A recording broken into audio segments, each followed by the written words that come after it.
बिस्मिल्लाहिर्रहमानिर्रहीम। अल्लाह के नाम से शुरू जो बहुत मेहरबान और नहायत ही रहम करने वाला है। मेरी प्यारी सी यूट्यूब फैमिली, कैसे हैं आप सब लोग? उम्मीद करती हूँ कि अल्लाह पाक के करम से आप सब लोग ठीक होंगे। अल्लाह पाक सबको ठीक रखे और अपने हिफ्ज़ व ईमान में रखे। यहाँ पे है जी कल का दिन ट्यूसडे, और आज जब आप मेरी वीडियो देख रहे हैं तो है जी वेडनेसडे। और यूके में कल के दिन ट्यूसडे के दिन था जी 10 मुहर्रम। और यहाँ पे सुबह-सुबह का टाइम था तकरीबन 8:30 बजे का। और मैं किचन में नाश्ता बना रही थी और वसीम बाहर से मुझे इन्होंने सारा सामान ला के दिया, क्योंकि आज अल्हम्दुलिल्लाह से हमारा ये प्लान था कि हमने हलीम बना के तो वो तकसीम करनी है, क्योंकि अल्हम्दुलिल्लाह हम हर साल जो है इसी तरह मुहर्रम की नियाज़ जो है वो हलीम ही बनाते होते हैं। इस बार तो मैं सोच रही थी कि जो है बिरयानी बना के तो उस पे ख़त्म दिलाया जाए और वो तकसीम की जाए। लेकिन फिर मुझे ये था कि बच्चे छोटे हैं, उनके साथ मुश्किल हो जाएगा, ज़्यादा एफ़र्ट वाला काम है बिरयानी बनाना, तो चलो हलीम ही बना लेते हैं।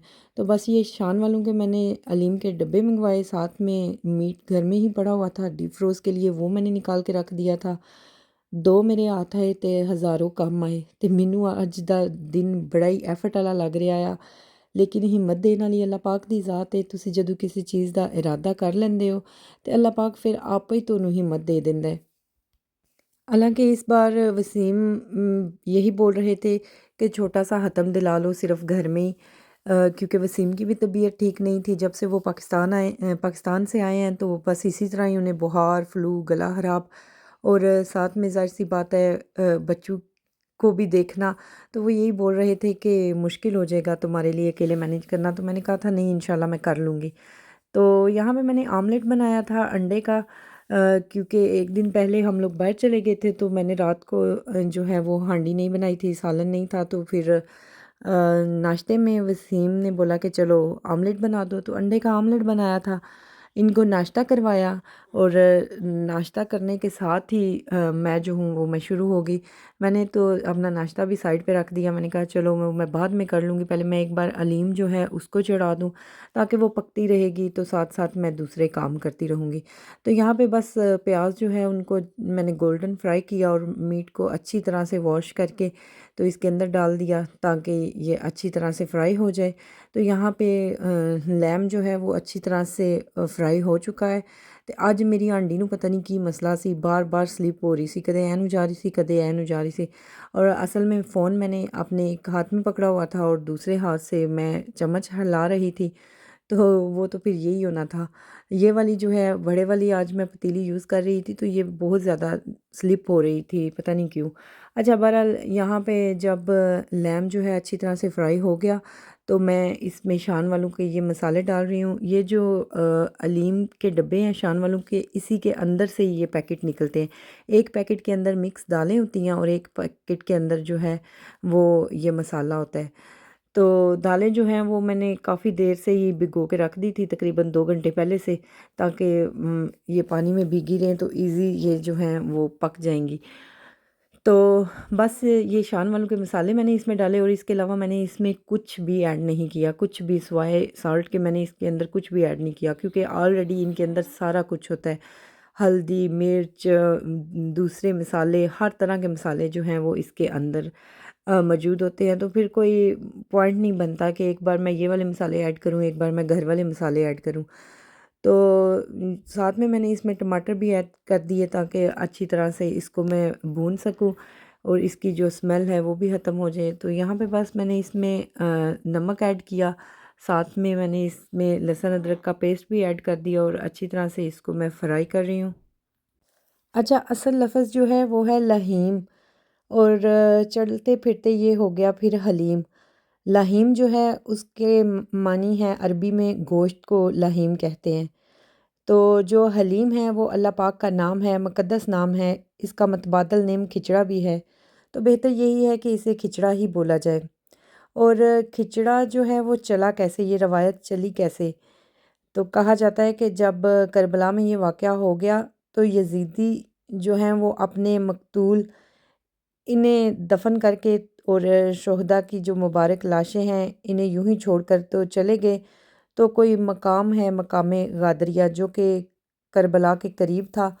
तो मकाम गादरिया से कुछ लोग आए जो कि मुसलमान थे, आशिकाने सहाबा अहले सुन्नत थे। जब इनको खबर पहुंची तो वो इस तरफ आए। अच्छा, वो मुसलमान थे तो अच्छे लोग थे, तो उन्होंने शोहदा करबला की तदफीन की। फिर अपने तौर पर अपने अपने घरों से अनाज, दालें और गोश्त ले आए और उन्होंने ये सारी चीज़ें मिक्स करके तो एक डिश तैयार की। तो फिर यूँ ये खिचड़ा बना। चलें, साथ साथ वीडियो में आप देख ही रहे थे कि मैं क्या कर रही हूँ। तो यहाँ पे मैंने क्या किया था, जब गोश्त अच्छी तरह से फ्राई हो गया था तो मैंने उसके अंदर पानी ऐड कर दिया था। तकरीबन 40 मिनट मैंने गोश्त को अच्छी तरह से गला लिया था। तो जब ये अच्छी तरह से गल गया तो मैंने गोश्त बाहर निकाल लिया और इसके अंदर पानी डाल दिया। इस मसाले के अंदर पानी थोड़ा था क्योंकि अब मैंने जो दालें हैं सारी मिक्स, इनको अब गलाना था। तो पानी थोड़ा था तो मैंने एक और केटल जो है पानी की बॉयल करके इसके अंदर डाल दी। ठंडा पानी मैंने नहीं डाला, उबलता हुआ पानी डाला। तो ये जो है बिल्कुल रेडी है। अब इसके अंदर मैं दालें ऐड कर दूँगी और मैं दालों को पकने दूँगी, टाइम दूँगी कि ये अच्छी तरह से गल जाएँ। मुझे याद है पाकिस्तान में जब हम छोटे-छोटे थे, अल्लाह पाक अम्मी जान को जन्नतुल फ़िरदौस में आला मकाम अता करे और उनकी रूह को करवट-करवट ठंडा रखे। तो मुझे याद है जब हम छोटे थे तो हमारे घर में ना गुड़ वाले चावल पकते थे। हर साल अम्मी जो हैं वो हतम दिलाती थी गुड़ वाले चावलों पे।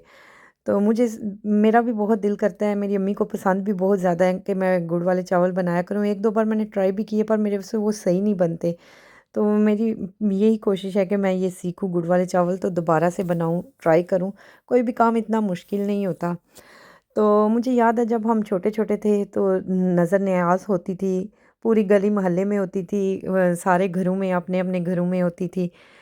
तो हम छोटे-छोटे थे तो शॉपर बैग लेके ना तो हम लोग गलियों में घूमना शुरू कर देते थे। जिधर-जिधर न्याज़ हो रही होती थी सारे गली मोहल्ले के बच्चे उधर इकट्ठे हो जाते थे और जाके जब न्याज़ बाँटी जाती थी तो लेके अपना हिस्सा लेने के बावजूद कहते थे, आंटी मेरी भैन दा भी हिस्सा दे दो, आंटी मेरे भरा दा भी हिस्सा दे दो। ते भैन भरावां ते नाल ही खलोते हुए होन ते ਉਹ बस बचपना ਸੀ।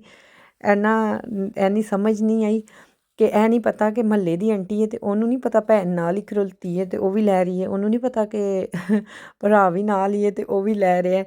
लेकिन बचपना था ना, अपनी तरफ से यही था, ਇਹਨੂੰ ਕਿਹੜਾ पता मेरी भैन कौन है, ਇਹਨੂੰ ਕਿਹੜਾ पता मेरा भरा कौन है। तो बस बड़ों के साथ कब्रिस्तान जाना, अपनों की कब्रों पे जाके वहाँ पे सफाई करनी। हालांकि सिर्फ ये नहीं है कि मुहर्रम में ही कब्रों की सफाई की जाए, सारा साल होती है, लेकिन ये है कि मुहर्रम वाले दिन सारे अपने अपने जिनके इस दुनिया से चले गए हैं तो जाते हैं, कब्रों की सफाई करते हैं, नज़र व न्याज करते हैं। तो इस दिन दिल तो बहुत दुखता है, काफ़ी सारे अपने जो हैं इस दुनिया से चले गए हैं। जब उनकी याद आती है ना, यकीन करें बहुत ज़्यादा दिल दुखता है। लेकिन क्या करें, एक दिन हमने भी चले जाना है, बस ये दुनिया का निज़ाम है, अल्लाह पाक ने ऐसे ही रखा है। आना जाना इस दुनिया में लगा हुआ है। तो बस जो इस दुनिया से चले गए हैं, अल्लाह पाक उनकी रूहों को ठंडा करे, अल्लाह पाक उनके दर्जात बुलंद करे। तो बस ये बात करते-करते मैं भी थोड़ी-सी सैड हो गई। तो चलें जी वापस आते हैं अपनी अलीम की तरफ। हैं यहाँ पे बातों में मैं लगी हुई थी तो आप लोगों को बताना भूल गई। आपने वीडियो में देखा ही, मैंने यहाँ पे इसमें ऐड किया है, ज़ीरा पाउडर था, धनिया पाउडर था और गरम मसाला था।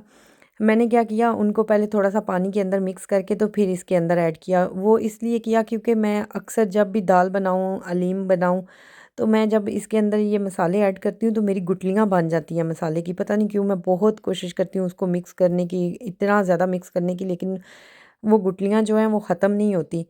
तो वो शायद स्टीम पड़ती है या गर्म होती है एकदम, जब पाउडर इसके अंदर जाता है तो वो सही तरह से मिक्स नहीं हो पाता। तो मैं क्या करती हूँ, फिर थोड़ा-सा उसमें पानी ऐड कर देती हूँ, तो फिर उसके अंदर मिक्स करती हूँ तो अच्छी तरह से मिक्स हो जाता है।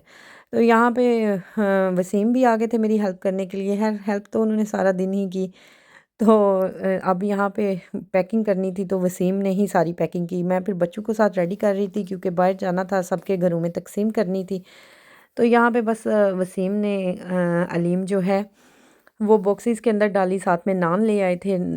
सबके बैग के अंदर नान रखे। तो आधी से ज़्यादा हम लोग तकसीम कर चुके हैं। तो यहाँ पे ये बैग्स के ऊपर मैंने सबके नाम लिख दिए थे कि ये किसकी है, ये किसकी है, ताकि वहाँ पे प्रॉब्लम ना हो। अच्छा, नाम लिखने के बावजूद भी पता नहीं वसीम ने गाड़ी में बैग्स रखे थे, तो फिर भी मुझे इतनी प्रॉब्लम हो रही थी, समझ नहीं आ रही थी, पढ़े नहीं जा रहे थे, क्योंकि जब वो बैग को गिरा लगाएगी तो वो सारा नाम जो है अंदर मिक्स हो गया।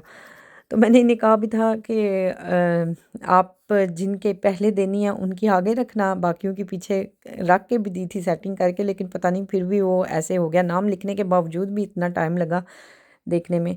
तो बस काफ़ी सारे घरों में तकसीम करके हम लोग आ चुके थे, तो यहाँ पे अब बारी थी लॉन्ग साइड के घरों की। तो जब लॉन्ग साइड आए तो बच्चे ऑलरेडी बाहर खड़े होकर ना हमारा वेट कर रहे थे कि बुराक और मुंतहा आ रहे हैं, मिकाइल आ रहे हैं। बहुत ज़्यादा बच्चे एक्साइटेड होते हैं एक दूसरे को मिलने के लिए। तो फिर मिशी की तरफ भी गए थे, वहाँ भी दे के आए, जहाँ-जहाँ जितने घरों में देनी थी दे के आए। फिर एंड पे आके तो यहाँ आंटी की तरफ हम लोग बैठ के खाना खा रहे थे, आंटी ने खाना रेडी किया हुआ था। तो चलें जी, ये था मेरा आज का व्लॉग और छोटी-सी एफ़र्ट। अल्लाह पाक कबूल व मंज़ूर करे और अगले साल इससे भी ज़्यादा करने की तौफ़ीक दे। तो अपना ढेर सारा ख़्याल रखिएगा और हमें दुआओं में याद रखिएगा, और मिलते हैं अपने नेक्स्ट व्लॉग में। तब तक के लिए अल्लाह हाफ़िज़।